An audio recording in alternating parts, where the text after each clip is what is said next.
Kansas City Sports Update Studios. Welcome to Kingdom Radio, where we talk about all things Kansas City Chiefs. Brought to you by Arrowhead Update. Join Chris and Richard on iHeartRadio, Apple Podcasts, Google Podcasts, Spotify, Spreaker, Player FM, CastBox, and all third-party applications. Check us out on Facebook platforms such as Kansas City Sports Update and Arrowhead Update. And if you cannot find us there, Google or search Kingdom Radio and Kansas City Chiefs, and you will find us. Welcome to the Kingdom.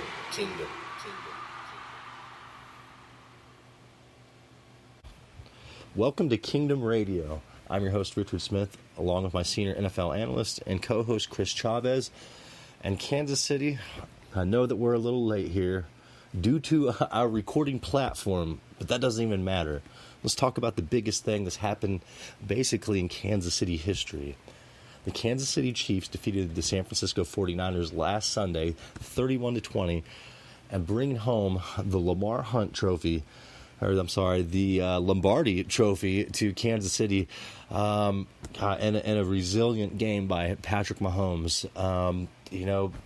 And I would also say resilient game by the Chiefs defense and all the way around, just digging themselves out of a deficit again and just showing that never quit and never stop believing. It was an incredible game, and realistically, it came down to the fourth quarter and down to a last drive. It was everything that you'd want out of a Super Bowl, and obviously the Kansas City Chiefs came on top. Patrick Mahomes, Super Bowl MVP, Damian Williams with the biggest game of his career. It just all around was a great game, and a great ending. I mean, we couldn't be any happier in Kansas City, followed by the parade on Wednesday, which we'll get into that here later. Chris, I want to hear it from you here. What do you think? Kansas City Chiefs, Super Bowl 54 champions. Tell me all about it, Chris. I'm just going to start with redemption. Right. Earlier on in the season, we had a lot of issues, injuries that we had to overcome. Patrick Mahomes goes down with a kneecap out of place. Fisher gets injured. Tyreek gets injured. Sammy Watkins was down and out for a bit. Jeff Schwartz was out for a couple plays. And this team was all about redemption all season long. Even when our defense turned things around and was still like the best defense in the league, we still had pundits, even Chiefs fans, talking about how our defense can't stop the run. And as we made our run to the Super Bowl, time after time after time, we stopped the run. Correct. This defense came up in big situations and did exactly what they needed to. And I think that is rather fitting that the Niners ended their Super Bowl hopes with an interception that was picked off by Fuller. I love that play, and that was a great interception. That was not an easy play, coming over the top of a streaking receiver and not committing, a pass interference penalty. It was really one of the highlights of the game, and there are so many. I've got to say it again because I'm still having trouble wrapping my mind around this. Kansas City, the Chiefs are Super Bowl champions. It happened. 50 years. It happened. I'm still not used to not going through the month afterward month after the season, trying to wrap my mind around all the reasons why, the Chiefs shouldn't have lost. Or wrapping my mind around all the reasons why they had the team to get to the Super Bowl and bring that Lombardi Trophy back to Kansas City. It's still, I don't know what would be the right word, like surreal. Like I'm still trying to grab onto reality here that we have our second Super Bowl victory, second Lombardi Trophy, second Lombardi Trophy in the case. The Lamar Hunt Trophy is in the trophy case, and the Chiefs are well on their way to being one of those teams that when you talk about the best of the best, the Chiefs are going to be right up there with it, with everyone else. It's really exciting, and I still can't wrap my mind around it. Especially, Chris, this was a game. Patrick Mahomes didn't have his best game. He might have had his worst game in his career in the first half, and it didn't start out looking any better to start out the second half. But Chris, what do you think was the turning point for Patrick Mahomes of turning this game around and really still putting the team on his shoulders and shrugging off the 2 interceptions that he'd thrown, and our, what it was, a 10-point deficit? I mean, what's your thoughts there? How did he pull it out? I'm going to give him a little bit of credit. He started on the first drive. He came out and he was kind of firing on all cylinders. Because he did lead us to a touchdown drive on the first drive. But then after that, then it kind of seemed that things kind of went haywire for him there. But as you were saying, in the fourth quarter, about 6 minutes left to go, the pressure came, and as we've seen time and time again, especially in this playoffs, on this playoff run to the Super Bowl and with the Super Bowl win, Patrick Mahomes led the team back from a 10-point deficit, and I would have to say that the turning point really was where it was the Wasp play to Tyreek. Absolutely. I was going to bring that up. Go ahead. Where he catches the corner, or Tyreek catches the outside cornerback looking inside at Watkins. And so he bites on the curl route. The safety's playing deep over the middle, which left that entire corner wide open. Yes. And the one thing that I will say is Mahomes ended up having to put a lot of air underneath the ball, probably a little bit too much, because if he gets it there and meets Tyreek in stride, it's a touchdown. But the throw got a little too much air under it. It's fine, because ultimately we still led our way down and put it in the end zone. And then after that, it was just play after play after play, where it was a matter of like, okay, here we go. Yep. So let's go back with Wasp. Let's go back to this play. Let's stay with Wasp right now, because we're talking about down 10 points with ultimately 7-8 minutes left in the Super Bowl. 3rd and 15 after a play that should have been a first down that was dropped by Tyreek Hill, and to have the confidence to drop back 11, 12, 13 yards in the pocket, especially against that 49ers pass rush, and pull off that throw under purely anticipation, because you said he put a lot of loft under that ball. He threw that ball before Tyreek Hill broke into his route. And like you said, that's why it's called Wasp. That quarterback bit on Sammy Watkins on the curl route. There was nobody over the top, and that zone was just wide open. And, I mean, really, Mahomes had all day to get it to him, barring, his time in the pocket. So, Chris, as far as how, the two drives before that, I believe, were the interceptions by Mahomes. Were they? Yes.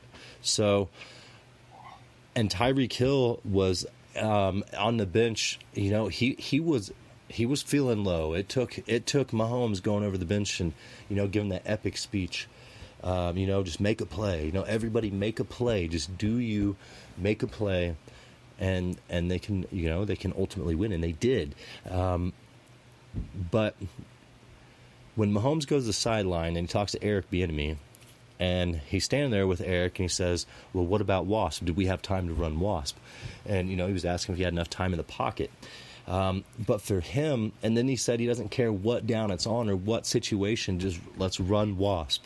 And for him to call that and ultimately be right and complete that 3rd and 15 to Tyreek Hill, to extend life for the Chiefs, because it was looking slim to none. The 49ers really had control of the clock in the first half, and when you're sitting there 8 minutes left in the fourth quarter, you're possibly looking at getting the ball back one more time. Shanahan is really, really good, at the clock control. So, Chris, that's a do-or-die situation, and before we even had the lead, it seemed like that was the dagger in the heart of the 49ers was Wasp. Yeah, it definitely took the air out of their sails, and especially when we ended up finishing off that drive and put it in the end zone. Mm-hmm. You could definitely tell that they were on their heels, and the momentum definitely was swinging in our favor. Absolutely. So, all right, let's talk more towards the end of this game, because there's a lot of big passing plays, to Sammy Watkins, Tyreek Hill, even Travis Kelce. As great as Richard Sherman is, Richard Sherman fell victim to Patrick Mahomes and that fleet of receivers, because Sherman was targeted 5 times. And our receivers had 5 catches for, I believe it was like 79 yards or something like that. That was the worst of Sherman's career, season high, career high, in the Super Bowl against the Kansas City Chiefs. So, when Tyreek was talking before the Super Bowl saying we are faster than nobody can stop our receivers, we're a track team, was that enough to put the league on notice that, hey, that no matter where the Chiefs are in the game, we can, they can put up 20 points, 21 points, 28 points, 51 points. I mean, it doesn't even matter. The Chiefs are just that team. What do you think of that? How does that sit in your stomach moving forward? In a Super Bowl down 10 points, halfway through the fourth, and then the Chiefs win by 11. Going back to the very first game, down 24, and we come back and we win by 10 plus. The next game, we're down 10, we come back and win by double digits. Super Bowl, we're down double digits, we come back and win by double digits. It's never been done before that you win by 10 after being down by 10 or plus in 3 straight games. Right. And so, I mean, the fact that we had already done it twice shows the resiliency. And, as we've seen all season long, there really aren't any defenses that can keep up with the amount of speed that we have on the roster. And this is true. And, I mean, I even going into the fourth quarter, the hope was still there. We knew that the offense can put up points really quickly, but I'm not going to lie. With the time that we had left on the clock, I was starting to get a little nervous. Right. Because I knew we needed more time. Right, correct. But then we get Wasp to come out on the next drive. We end up getting Sammy Watkins to burn Sherman on the inside route, as Devontae Adams had done earlier on in the playoffs. And get a big chunky yards there. I mean, I don't want to pass up Kelce's touchdown reception either, because let's be real. Outside of Wasp, that was the biggest play. At another turning point to get us back in the game and give a little bit of momentum back to Kansas City, because before Wasp and before the Travis Kelce touchdown, I mean, like you said, I was sitting there on my hands too, just as nervous as you, because it was really, we were running out of time. And like I said earlier, Shanahan is really good about ball control. So, Chris, usually, but for some reason in this game, I had a lot of questions about his clock management, ball control. He seemed to be out of sorts, given that it was his first Super Bowl. I think he's got to go through a little bit. I feel like that Andy-Reid just outcoached him, and it showed towards the end of the game. Let's be realistic here. I feel like Shanahan, on offense and defense, we had them on tilt. We're going to use a poker phrase here. The 49ers were on tilt. They had no idea what the Chiefs were going to run next. So in turn, just like Tennessee, that affected their offense. And then I'm just going to say this. I love Alex Smith. Jimmy Garoppolo's just like Alex Smith. He's a franchise quarterback. But you're not going to be able to trust him to have those clutch moments in the Super Bowl. Look, when your receiver completely burns our secondary, Emmanuel Sanders, and is wide open downfield to seal the game off, and you don't hit that throw, sorry, that's Alex Smith all over it. And San Francisco, I want to be honest with you. I'd love for you to make it back to the Super Bowl next season because I see the same result. A choke town all over it. And I'm not being disrespectful. How could you not say, I know the 49ers want to talk about, controversial play with Damian Williams going in the end zone, or the offensive line was holding Bosa all night, like Eric Fisher was I heard that crap. But they choked. They had several chances to put the Kansas City Chiefs away, and they let Patrick Mahomes got right back in the game, took control. He said, hey, give me the keys to the Ferrari. I'm sorry, this is not your show. And you see what the result is.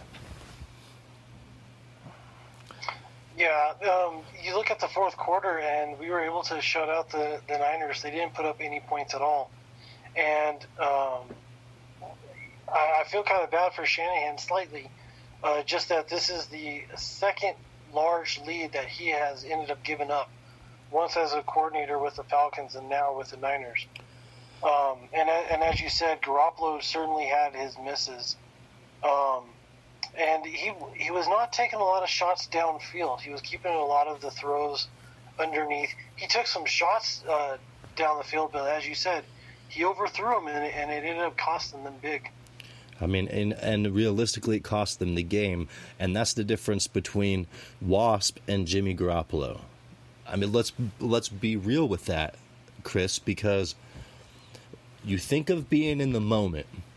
In the Super Bowl, there was no bigger play for the Kansas City Chiefs than Wasp. There is no bigger moment. There's no bigger play in that moment in the Super Bowl than that throw downfield to Emmanuel Sanders that Jimmy Garoppolo missed. So if I'm a 49ers fan, I'm not thinking about, oh, well, the Chiefs' offensive line was holding all game, which they weren't. They weren't.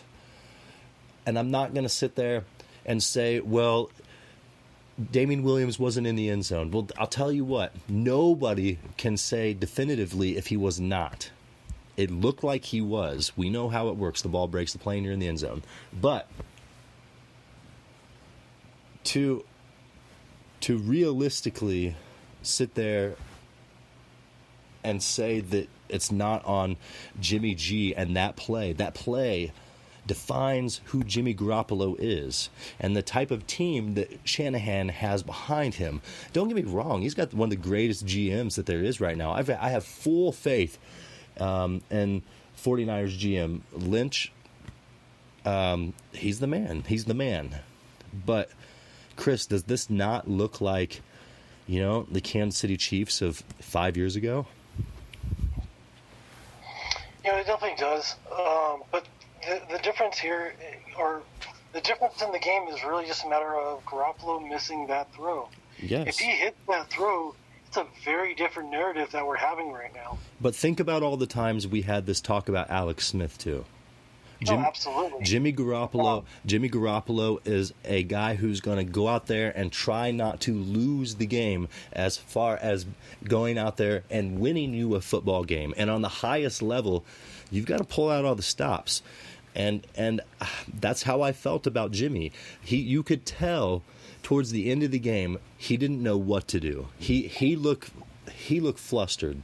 I mean, I don't want to say flustered, but confused. Well, and you also see the confidence in him when Shanahan comes out and on the very first two plays of their last drive calls draw plays.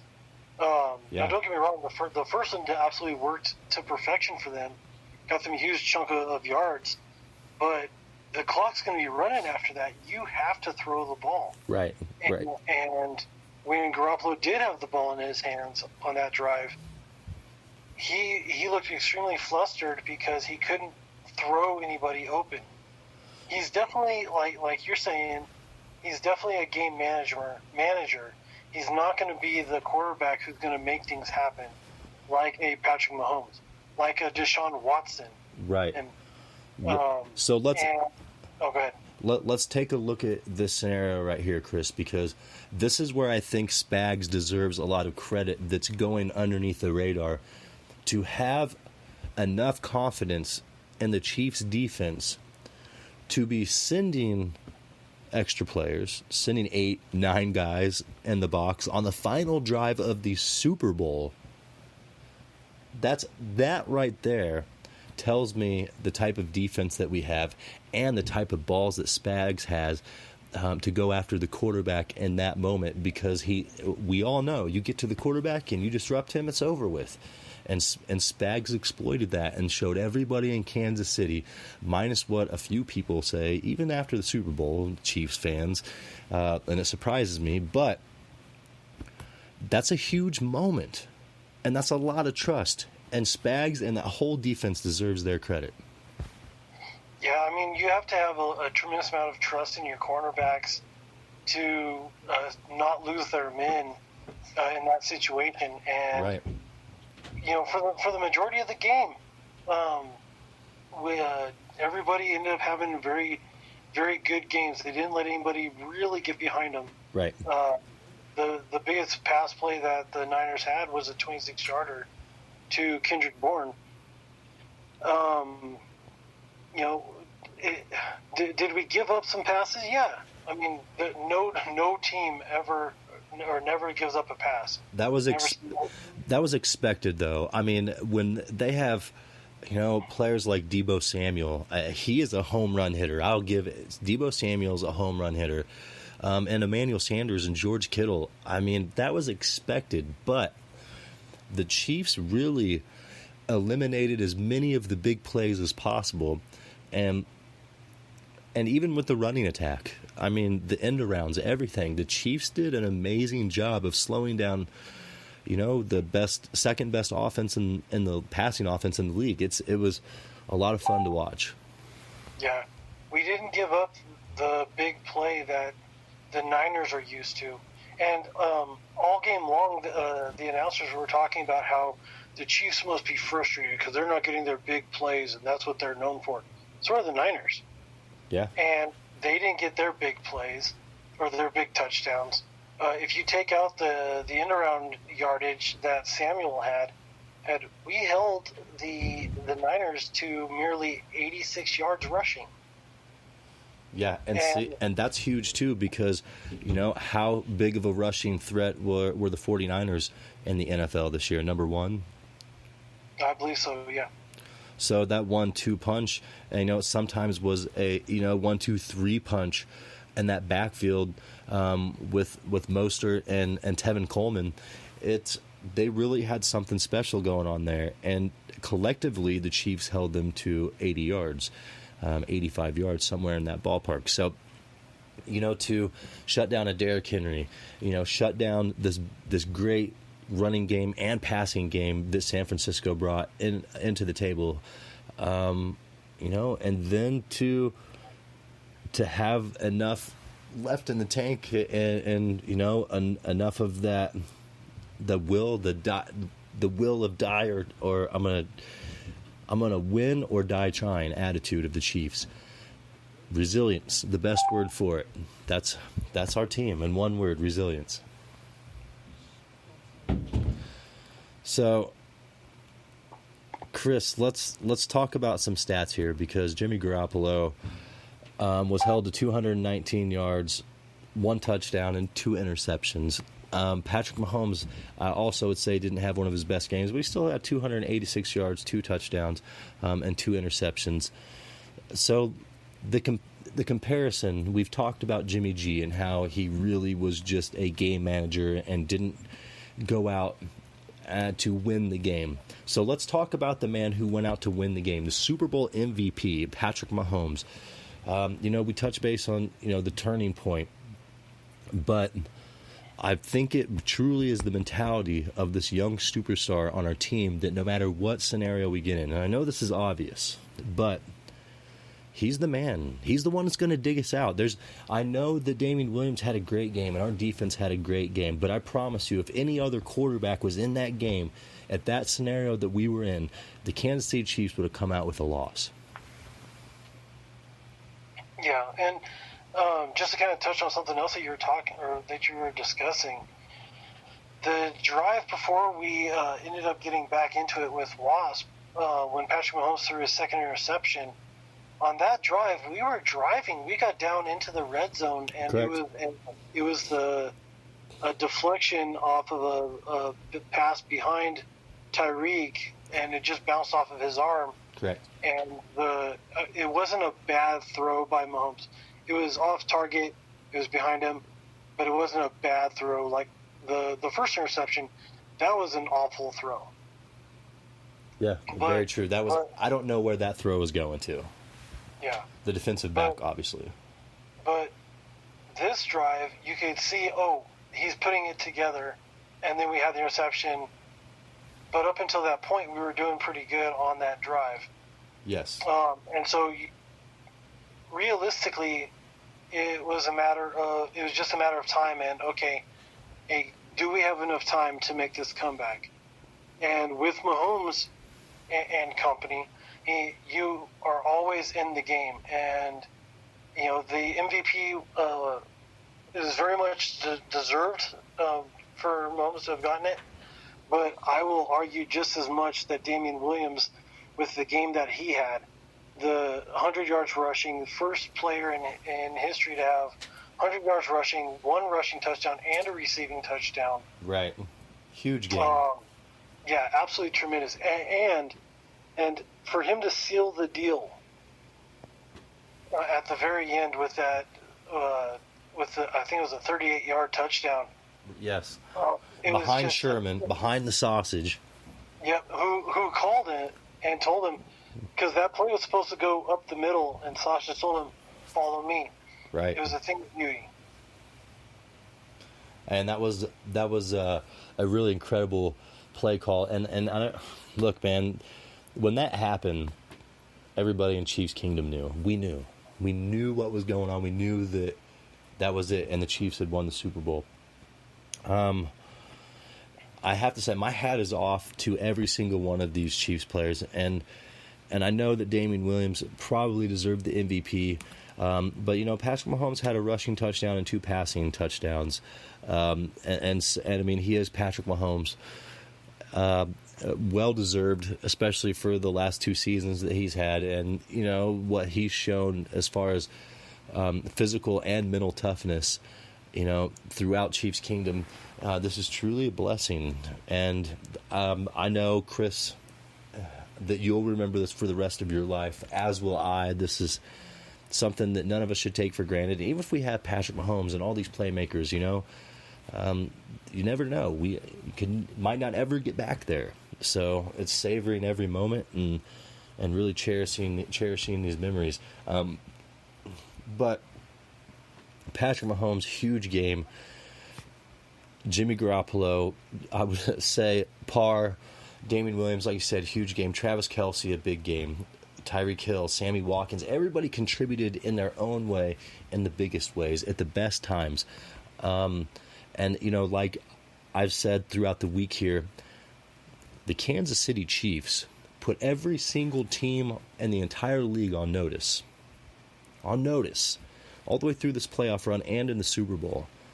You better come with your A-plus game and have a team that can run with the Kansas City Chiefs offense, because if you can't, it shows, and we've showed against the best. It doesn't matter what you're up against us. It doesn't matter where we are in the game. The Kansas City Chiefs will never quit. And if the league isn't careful, the Chiefs will be having a parade down Main Street in Kansas City for the next 5 to 7 years straight. So, Chris, what else do you want to talk about here? What else do you want to add? Because, I mean, we could go on all day. We could. I definitely want to talk about, or just discuss the defense. Yeah. Okay. Because our secondary had themselves a game. Absolutely. Our front line had themselves a game. Yes. Breland came out of nowhere and was making tackles left and right, had himself an early pick. Honey Badger definitely set the tone. Oh, for sure. Thornton matched Honey Badger with 6 tackles as well. Kendall Fuller, oh my gosh, he played his probably best game of the season. Absolutely. I believe he was the highest rated defensive player that we had. Wow. And he was splitting time between corner and safety. Who else am I missing? Oh, geez, there's just so many guys that came up big. Frank Clark, Yes, absolutely. he was impactful, although he only has 1 tackle on the depth chart. He was opening things up. He was affecting every single play. Jones and Suggs were affecting every player getting in there.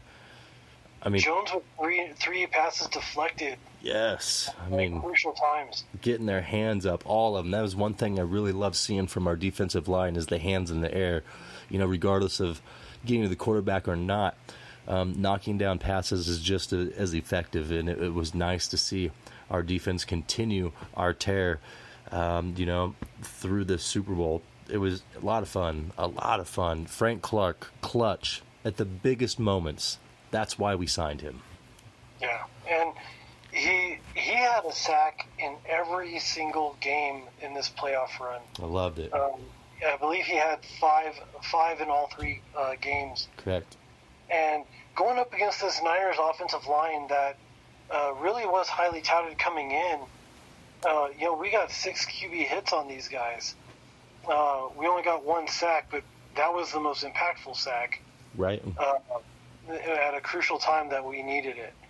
Whereas two of the Niners' 4 sacks, they were only a loss of 1 yard, where Mahomes was scrambling, and if they don't make that tackle, he's going to be going off for another 5, 10, 15-yard run. Mm-hmm. But he only loses 1 yard. So I know that it goes down as a sack, but it's kind of hard to really count it as a sack. I do want to touch base on this is the Chiefs' defense. The difference between last season and this season is this defense steps up when you need them to. The 2 last drives, that's when we needed the most pressure on Garoppolo. And you know what? That's when our defensive line put the most pressure on Garoppolo. And that was one of the best sights to see, moving forward and just enjoying that comfort of knowing that our defense can shut, the best team down and ultimately put Patrick Mahomes back on the field. As well as I do, except in the 90s, it's been one way or the other. I mean, we've either had a great defense and no offense or a great offense and no defense, but to have them both come together and stop the best and then be the best, heck, I don't know how to describe that feeling, Chris, because we've never had it before. Yeah.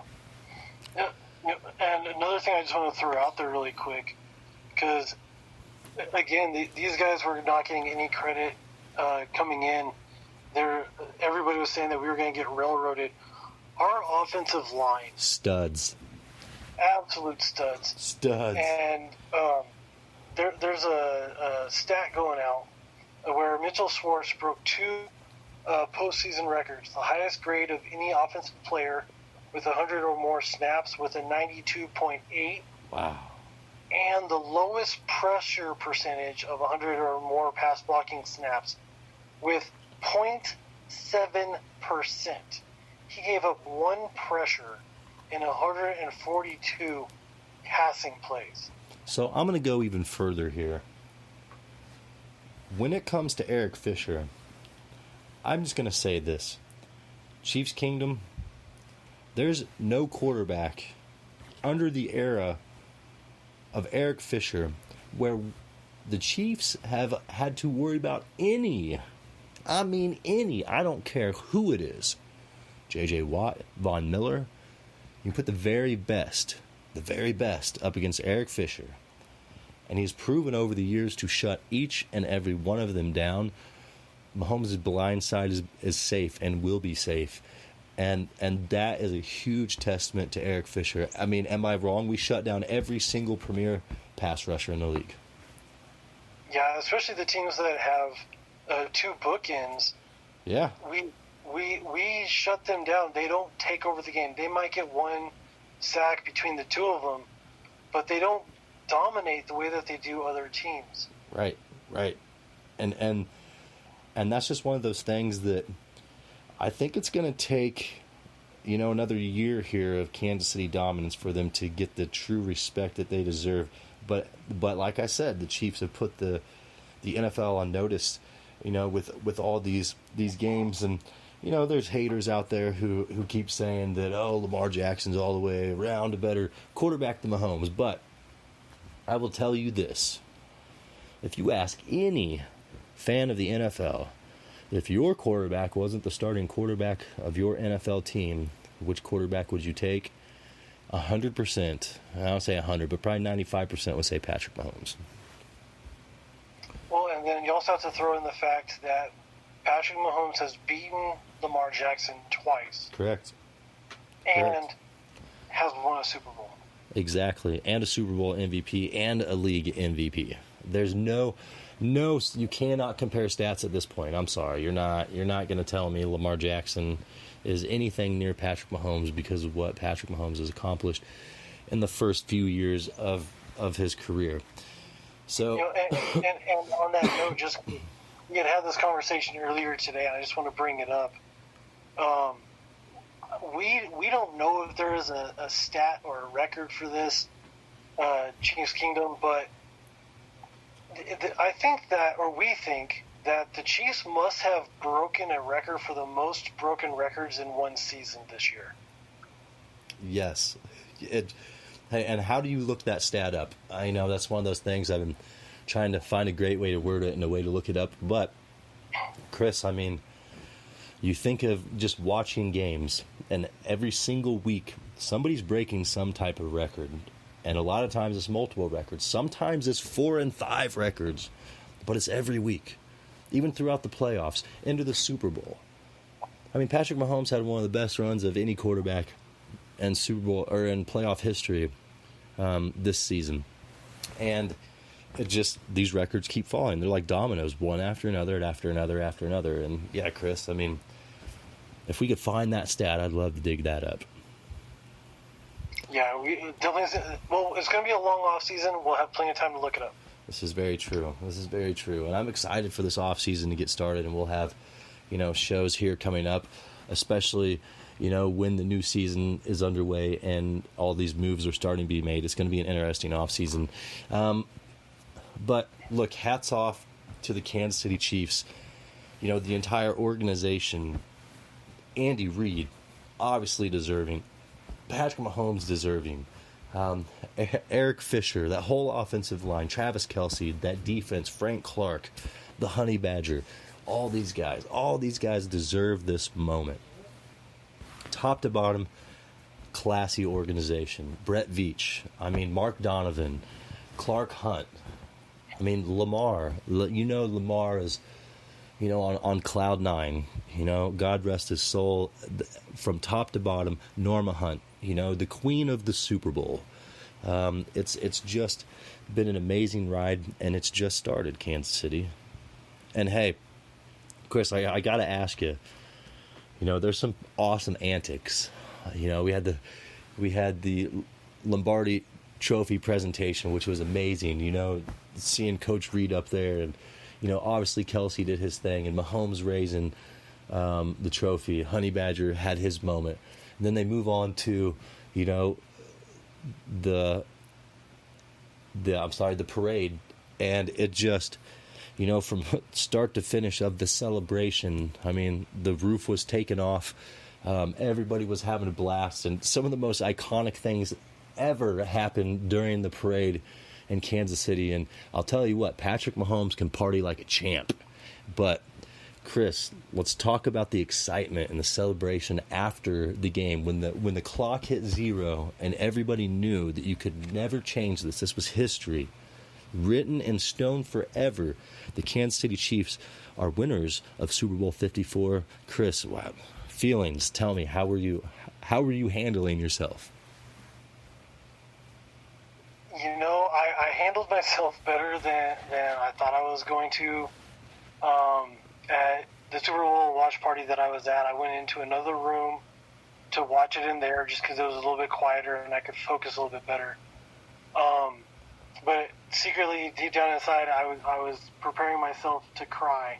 Right. Tears of joy. And, even thinking about the Chiefs Angels and all the former Chiefs up in heaven watching in the stands and their homes,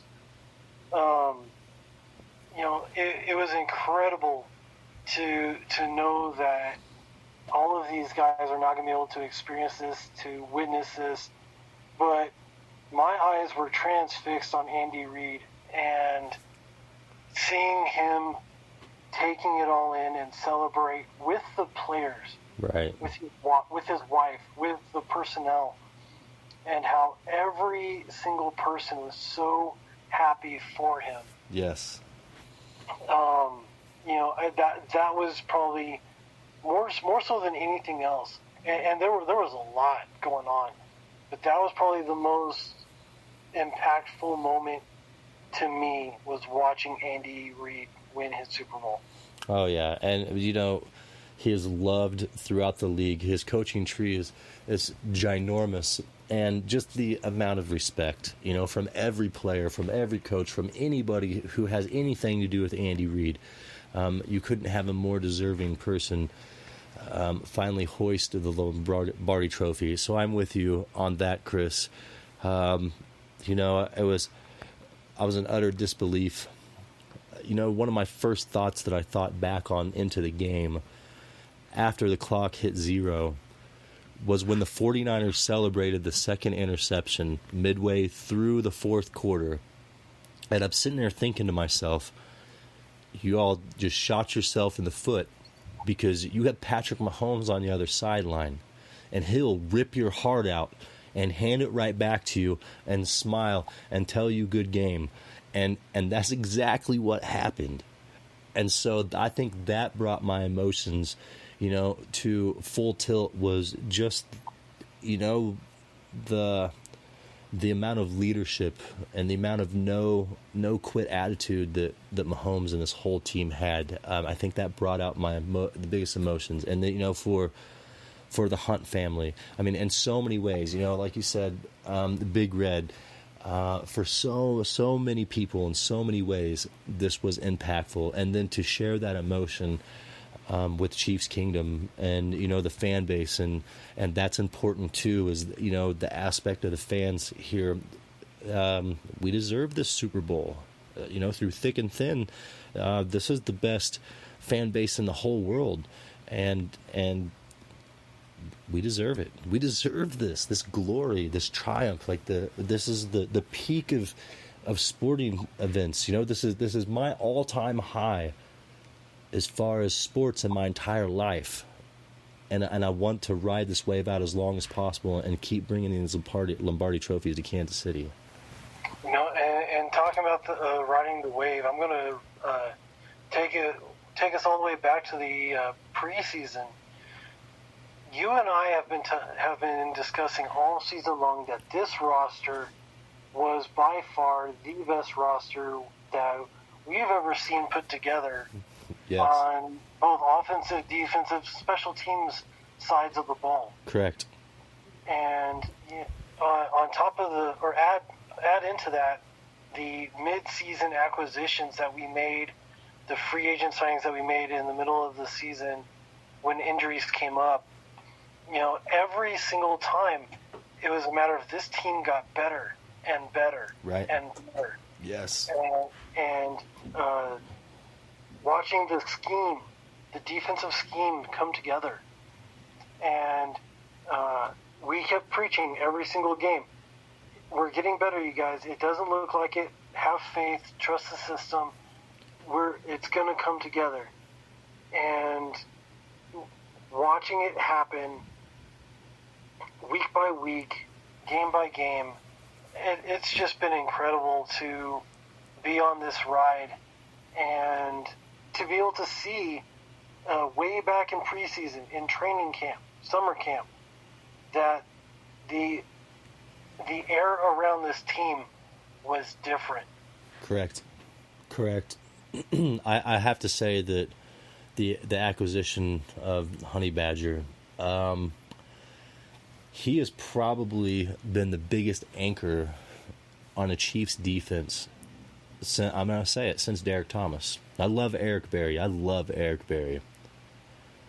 But as far as performance, clutch moments, being a ball hawk and being all over the field at all times, this might be our best safety that the Chiefs have ever had.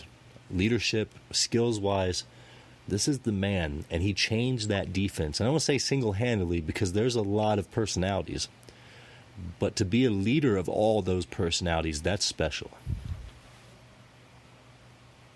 Yeah, and just to kind of touch on him a little bit, I loved the tweet that he sent out after the game and a little bit of a celebration where he thanked the media for telling his story and giving him a second chance. Yes, I saw that. Because as I'm pretty sure we all saw, or the majority of us saw, because we were probably watching all day long from the moment that the NFL special came on and the pregame stuff. We got to see his story all the way back at LSU and how he got kicked out of school. Correct. For a lot of transgressions, and how it kind of followed him up into the NFL. And seeing him become the man that he is, the player that he is, the leader that he is on this team, it's an incredible journey, and I'm glad and proud that he chose the Chiefs to continue his legacy with us. Correct. Because it is large. That's a very celebrated player in this league who has a lot of attention, and it's always positive, and that's what I love. Once he hit that corner, and decided to go in one direction, his story's been followed, and people love this guy. And reason being, he's a leader, and you obviously see what he has brought to the Kansas City Chiefs. And Chris, I do want to say, when you touched base on how you and I had so closely followed all these acquisitions that the Chiefs had brought in this offseason, I mean, we really studied these guys. And we knew that there was a large amount of talent, more so than anybody could see on the surface. And all these players had motors and were good for the locker room and had great intuition for the game of football. And so we saw it, and we knew it was going to take a while because of Spag's system. And it all realistically played out exactly how we thought it would. And so, Chris, I mean, for everybody out there, it's doing your due diligence and your research and really looking at guys, not just the big plays that they've had in their career, but what are they doing on plays where it doesn't involve them? Are they giving up on plays? It's little things like that you watch for, and that I'm highly impressed with about Brett Veach, because he's got a ton of guys in the locker room with a no-quit attitude, and plenty of skill, and like Frank Clark said, we're the best in the league. Show us we're not, and prove it. He talked for the first time in his career, and he had every right to. Yeah, and that was the other component, is during the media week, some of the players were doing some talking. Frank Clark definitely, we'll say, took the megaphone on the talking piece. Good for him, though. Good for him. Yeah, good for him, and he and the defense came out and they backed it up. Exactly. When have you ever heard a Kansas City Chiefs, and I'm going to put it in Frank Clark's own words, but when have you ever seen that championship swagger on a Kansas City Chiefs team? And that's just it, is that watching this defense and comparing it to others, in the last 20 years, I haven't seen this championship swagger defense in a Chiefs uniform in the last 20 years. Yes. And what I love is just like the offense, and nobody gives our defense this credit, there are just as many players on the defense that can take the top off of any play as we have offensive weapons. And so you put the Chiefs defense on any other team and watch the league talk about them. You know what I mean? Let's think about that. You put that high potent of a defense on another team who doesn't have the offense that the Kansas City Chiefs has, that defense is going to get talked about all season long. Well, and speaking of that, since they've gotten comfortable in this system after the bye week, these guys have been playing lights out defense. Correct. And with an off season to still go through, we're gonna have some attrition there. We're gonna lose some guys. We're gonna bring in some guys. But the core of the defense is gonna still be there. Yes, and the scheme is known within the core. We are gonna be scary good next year. Yes, and that's my thing is with the core that we have, and let's look at this. What if Suggs wants to come back and play cheap for us for one season? You know, there's so many different things that goes into this, and now you put experience on top of it. I mean, this is a scary defense, and now it's plug and play. There's a system. There's core players who know the system.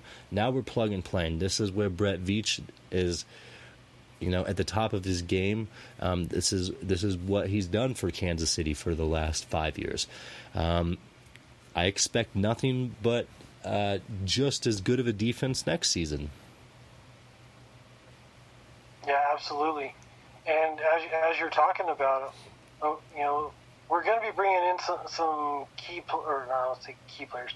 We're going to be bringing in some players and expecting them to either start or be major contributors.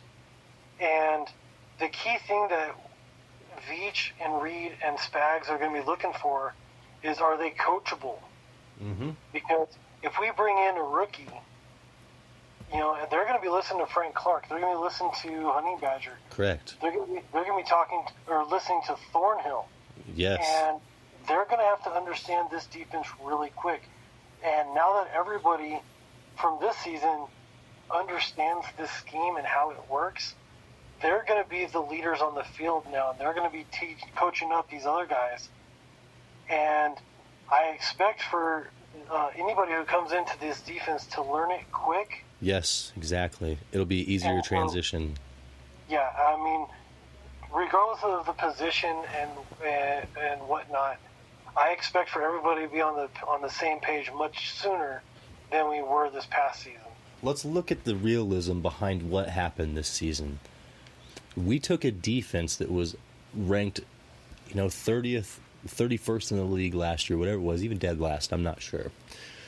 You take a defense and you turn that around in one season under a new coach, a new system, and I'm talking a whole new defense. I mean, everybody on this defense is either in year 1 or 2 for the most part.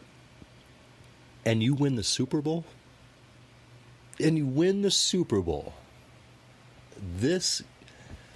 We're going into year 2 of our great defensive system and year 3 of our great offensive system.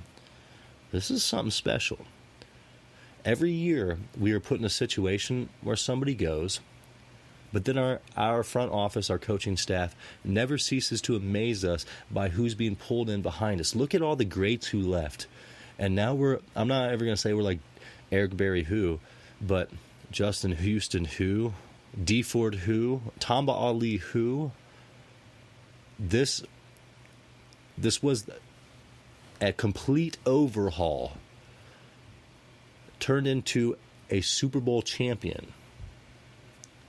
We've got a great road ahead of us. And if anybody thinks Spags or Andy Reid is going anywhere for a long time, you better check your references, because this Chiefs Kingdom It was something extremely special, and we're going to witness a lot of history being made here.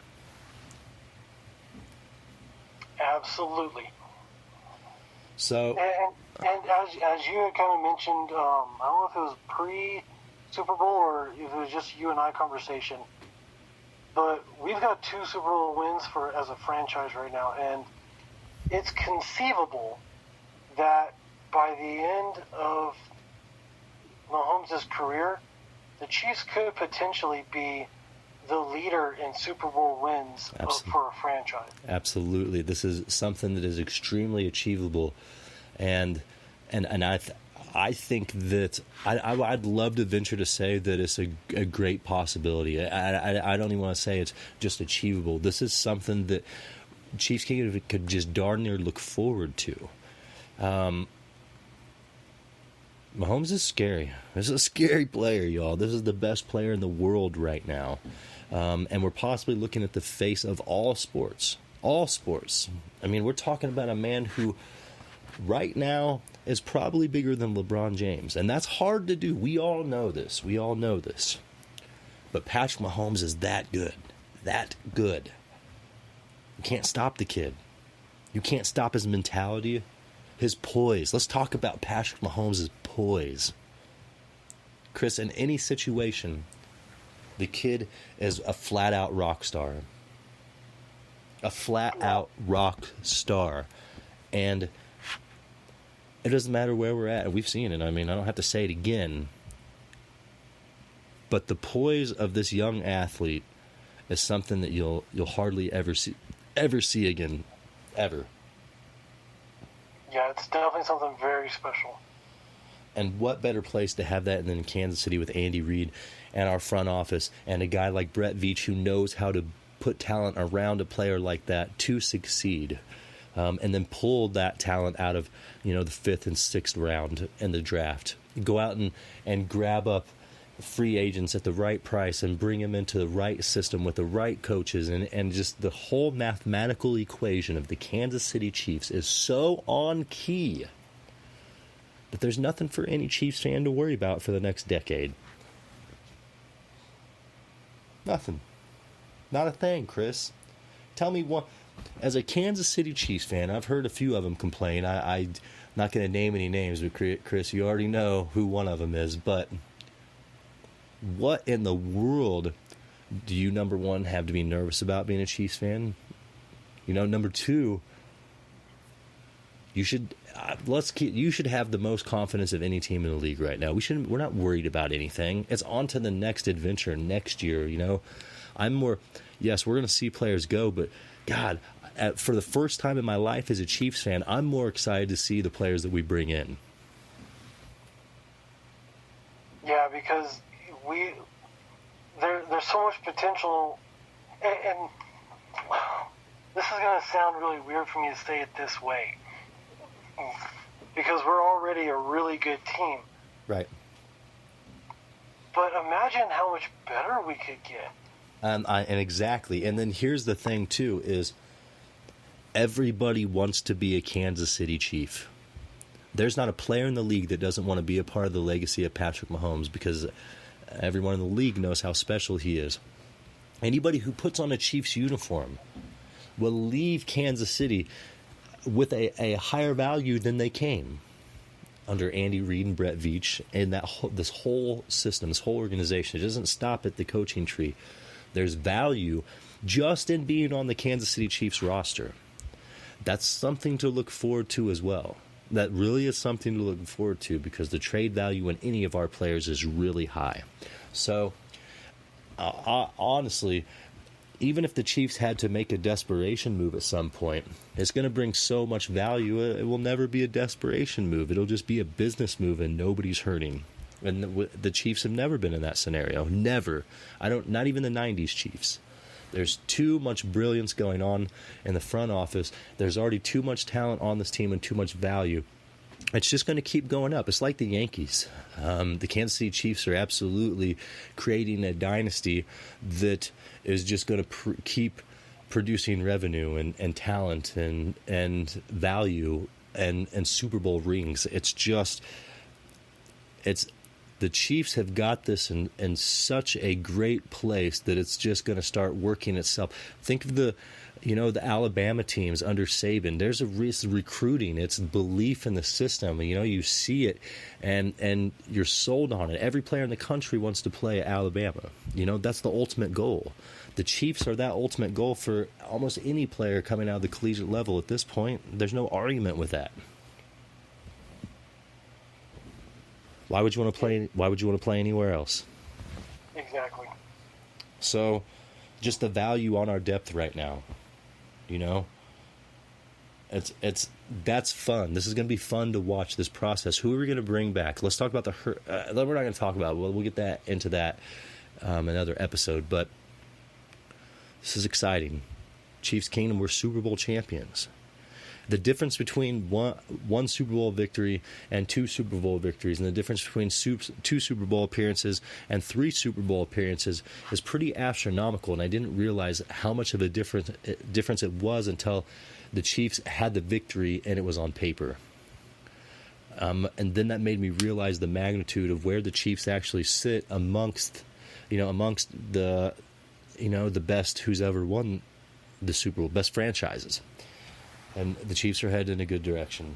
So, Chris, look, what is there anything else that you'd like to add here? Because we've really touched base on it all. We've given the offensive line credit, defensive line. We've talked about both sides of the ball, special teams. It is the Super Bowl. We talked about the poise of Mahomes and the whole team celebration. What else you want to talk about, Chris? I want to talk about fighting. Because I believe you got to fight for your right to Lombardi. Yes. And what a fight the Kansas City Chiefs put up, huh? Oh, absolutely.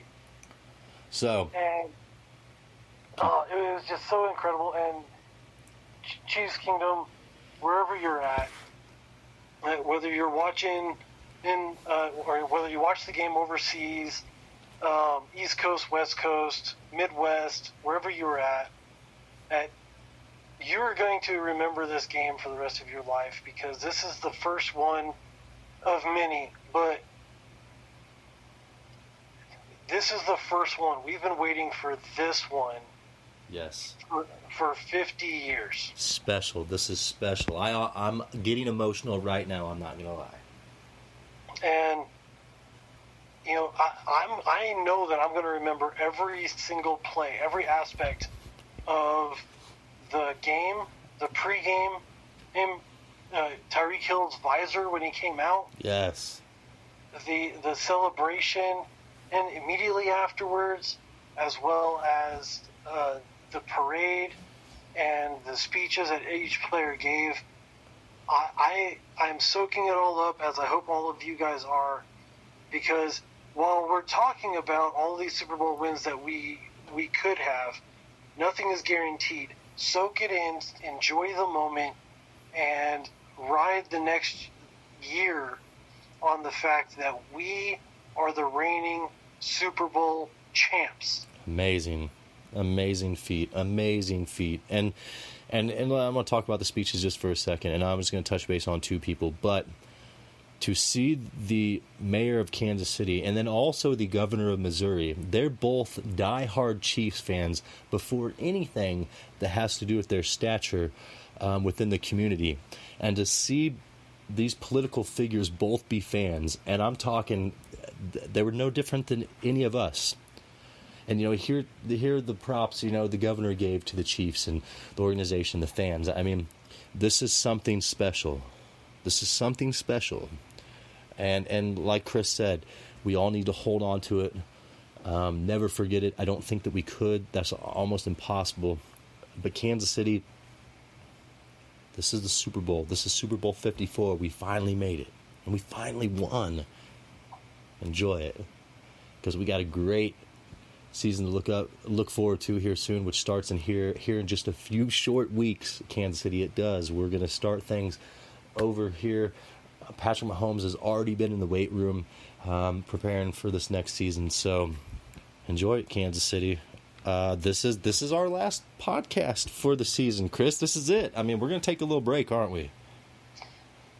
just a little bit. I think we need to do one more where we recap the season. But yeah, it's been an incredible ride, an incredible season, and I really got no more else to say, and I can't even speak grammatically right now. My apologies. It's just been an incredible ride, and I want to thank everybody for coming along on the journey with us as we've gone through this season. And thank you for listening and allowing us to share our insight with you guys every week.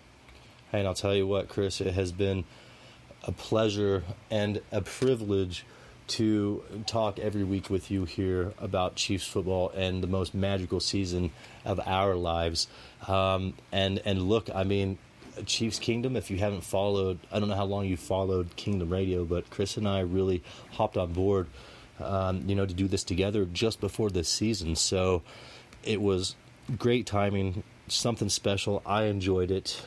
It's obviously a lot of work, as anything is in life, but what better way to share our passion and love for the Kansas City Chiefs than to, bring this to Chiefs Kingdom, every week, for mostly 3 times a week, and just, give our analysis and our point of view on Chiefs Kingdom, because there's a lot to learn. It's not just football. This is a family here in Chiefs Kingdom, and it was a great ride this season. Chris, the 2020 season is officially over. It's our 2019-2020 season is officially over. It's wound down and done. And yes, we are going to do a season review, but hey, we need a little time off too. That's what the off season is for, and a much needed break for Chris and I. So, Chris, thank you for being on one more time. I appreciate you. We're going to go ahead and sign off here for the last time this season. Anything else to say? As Super Bowl champs. As Super Bowl champs, we are. What a great way to conclude a season. What a great way to conclude our last podcast of the season, to officially say that the Kansas City Chiefs are winners of Super Bowl 54. This is Kingdom Radio, and I am your host, Richard Smith, along with Chris Chavez. Kansas City, we are signing off for the year. Thank you for tuning in, and look for more great coverage here. Join us at Kingdom Radio.